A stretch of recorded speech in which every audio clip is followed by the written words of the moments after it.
Je ne comprends pas les coachs qui, dès qu'un de ses joueurs fait une erreur, loupe un panier, fait un airball, fait une perte de balles, le sort. Ça, pour moi, c'est incompréhensible, c'est inimaginable de faire sortir un de tes joueurs parce qu'il a fait une erreur. En fait, c'est juste que je comprends pas la logique. Les joueurs pros, ils loupent. Personne, aucun basketteur n'a été parfait durant toute sa carrière.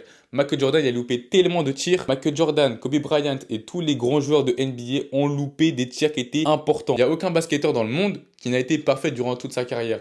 Donc je vois pas pourquoi dès qu'un joueur fait une erreur, tu le sors. Dites-moi si je me trompe, hein, mais depuis quand le basket, c'est un sport qui est parfait? Je vais vous rappeler les bases. La base du basket, comme je le dis, c'est mettre le ballon dans le panier contre l'adversaire. Mais pour marquer le ballon dans le panier, qu'est-ce qu'il faut faire? Il faut qu'il y ait une erreur de la défense. Et inversement, si tu es en défense et que tu récupères la balle pour aller marquer une contre-attaque, qu'est-ce que tu as fait? Tu as provoqué une erreur de la part des attaquants. Donc le basket, c'est un jeu d'erreurs. Donc pourquoi sortir un de tes joueurs qui fait une erreur? Je suppose que tous les basketteurs qui me regardent ont déjà vu un match NBA, ont déjà vu un match professionnel en vrai dans leur ville ou un match d'Euroleague. Durant le match, il a forcément eu une interception, un contre, un airball, un panier loupé. Alors que dites-vous, c'est des joueurs qui sont professionnels, c'est des joueurs qui sont payés pour jouer au basket.